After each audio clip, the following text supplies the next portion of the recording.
in the past few days have sent me their Stuve diagrams, their graphs from the Module 1 activity, and after taking a look at a few of them, a lot of people did just fine and it looked great. A few people kind of fell into some common pitfalls, and so what I thought I would do is I'd create a little video just kind of walking you through plotting data on a Stuve diagram. And if you've already submitted your assignment and after seeing this video you feel like, okay, I want to give it another crack, or it might be incorrect, you're more than welcome to go back and fix it and turn it back in. I have no problem with that, but I just want to help you with plotting on a Stuve diagram. So here's what I have here. So here in the left panel I have a blank Stuve diagram, just like the one that you were using on this week's assignment. And then over here I have some data. And this data, I just extracted it from Oakland Airport. This was this morning's weather balloon launch. And so, and it's all plotted on a table right here. Now usually these weather balloon launches give you a ton of data. There's data for many different pressure levels and different elevations. And what I've just done is I've just simplified it. I took away a lot of the data so that it's much more manageable. And in a few weeks you'll actually have an opportunity to go to the same site that I went to get this data and look up some data yourself, and that'll happen in Module 4. And the good news is you won't have to plot it. There's actually a program that does it for you at that website, but we'll get to that later. But anyway, so here's what I have. I have this table with 4 columns, and the leftmost column, this is the pressure level. The second column is height. The third column is air temperature, and the fourth column is dew point temperature. And what I'm going to do is I'm going to show you how to plot air temperature, and then I'll plot dew point temperature as well. And then I'll talk about some of the common pitfalls that I saw, and hopefully this will just help you out. Okay, so the way that you plot temperature on the Stuve diagram is very similar to plotting points on an XY graph like you've done in your math classes, or like you've probably done at some point in your life. And the way it works is that you have an x-coordinate and a y-coordinate. The x-coordinate in this case is air temperature. And so that's in this column right here. And the y-coordinate is air pressure. So this is your y-coordinate, this is your x-coordinate. And so what you do is, just like you would do in your math classes, you look at where those two intersect on the graph, and that's where you plot your point. So for example, this first one, the air pressure is 1,018 millibars, and the temperature is 13.2 degrees Celsius. So what you would do is you'd look for where 1,018 millibars is. That's going to be approximately right at the very bottom of this graph. And then where 13.2 is, and put a dot there. And then at 1,000 millibars, at the 1,000 millibar level, the temperature is 11.8. Plot a dot there. And then at 985, the temperature is 10.6. So 985 is going to be right about here. And then at 906, so this is right near the 900 millibar level, the temperature jumps to 18 degrees Celsius. So head over here, 906 is right about there. And you might be off a little bit. I mean, you're just eyeballing this, so I'm not looking for absolute perfection with your pressure levels. Approximations are perfectly fine. Just as long as you're in that ballpark, you're good. Okay, 850, the temperature is 16.4, so at 850, that's going to be this line here, right in between 850, or 800 and 900, and 16.4, right around there. Then 700, 7.4, that's going to be right about there. 500, negative 8.7, That's going to be right there. 400, negative 19.3. That's going to be right there. 300, negative 37.7. That's going to be right there. 200, negative 51.3. That's right there. 113, that's going to be very close to 100. The temperature there is 63.5, or negative 63.5. So that's going to be right about there. And then at 100, the temperature is negative 62.7. That's right there. So now I've plotted my points. And the next step is to connect the dots. Now, one of the things that I saw some people do is they would connect the dots in a way that would look something like this. And this is one of those common pitfalls. So I'll use a straight line to connect the dots. I saw something that kind of looked like, oops, let's try that again. There we go, I'll use a straight line.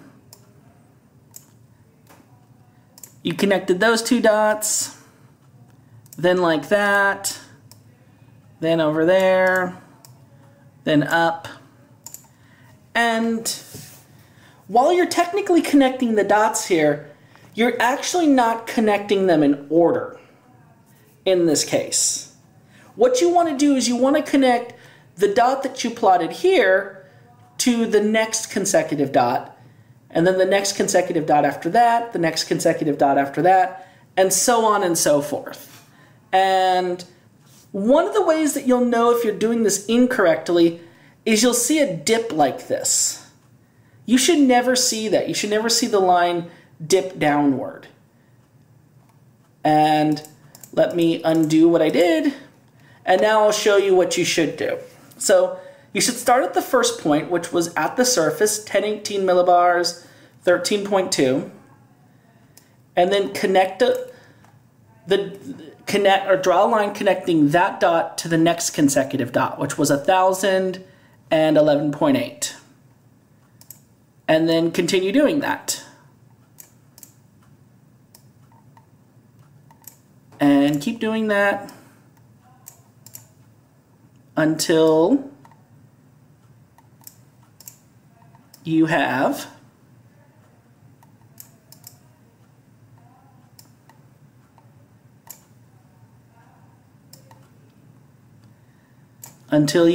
your completed plot. And again, I'm just using Paint right now, the Microsoft Paint app, because I thought this would be a little bit easier. But you don't have to use that. You can do it by hand and take a picture. That's totally fine. But here's what I ended up with. Now, I did ask a few questions on this module that I want to be able to help you out with real quick.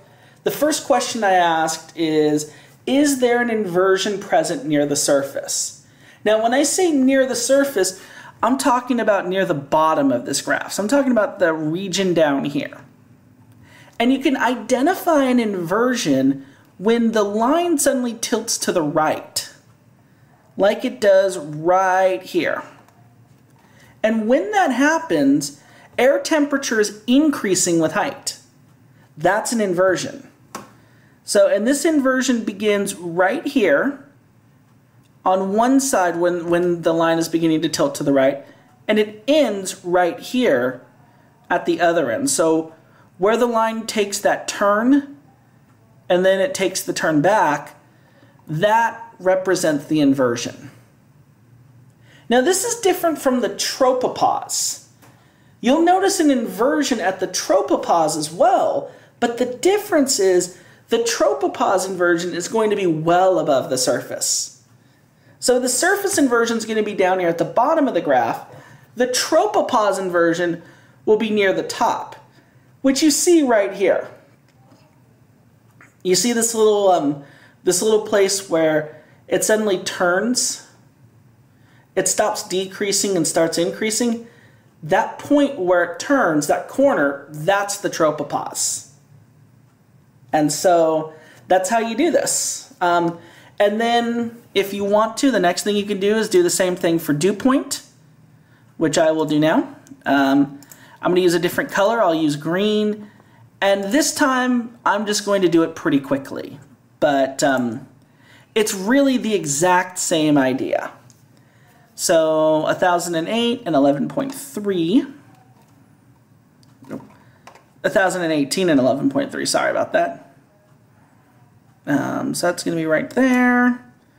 1009.6, it's going to be right about there.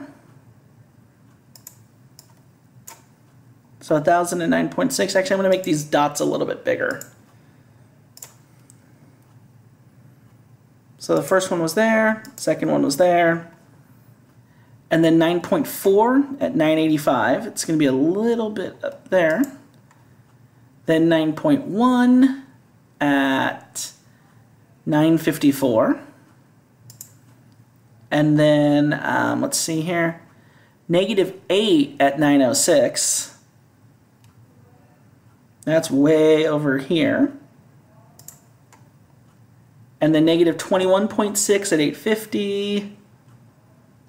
850 is right here. -21.6 right there. And then -11.6 at 700. So that's going to be right there. And then -48.7 at 500. That's going to be there. -49.3 at 400. Might have been a little too close, but it's okay. Again, I'm not looking for perfection. I just want you to eyeball it and be close. Let's see here, -55.7 at 300. -76.3 at 200. That's going to be over here. And then -85.5 at 113. That's going to be way over here. And then -85.7 at 100. So it looks like that. And then do the same thing. Connect the dots.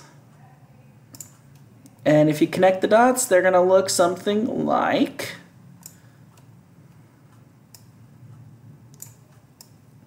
that. And I'm just trying to do this quickly.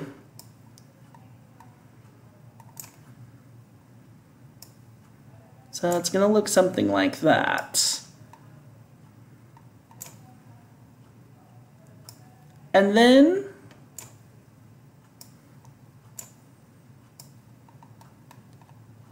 okay, almost done, and there. All right, and so there you have it. On the right-hand side, that red line represents air temperature. On the left-hand side, that green line represents dew point temperature.